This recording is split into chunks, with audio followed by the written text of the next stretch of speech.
Ich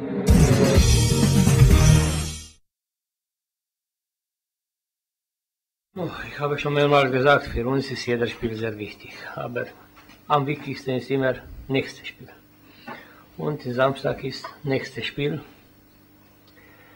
Für uns ist sicher, das ist ein Derby, aber für uns ist sicher wichtiger Spiel gegen Abstieg, im Abstiegskampf. Und das ist eine Möglichkeit. Wir spielen zu Hause, wir wollen gegen diesen Gegner auf Sieg spielen, wir wollen 3 Punkte bekommen, aber ich weiß, das wird sehr schwer. Und alle zusammen, wir im Platz, alle Zuschauer oder Fans auf der Bühne, wir müssen zusammen kämpfen für diese wichtigen Punkte in diesen Saison. Natürlich, das war wie jeder Spiel sehr schwer für Nerven, für Kopf. Und wir müssen mit allen Sachen in diesem Spiel gehen.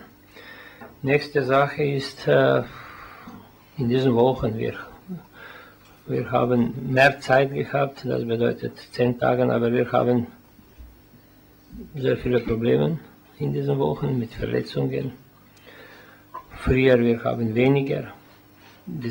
Einige Leute sind, die sind immer verletzt. Ich werde nicht sprechen für diesen, aber jetzt wir haben Probleme mit Basia, weil ist für ihn eine sehr große Frage, was wird bis Samstag. Heute, er wird probieren im Training.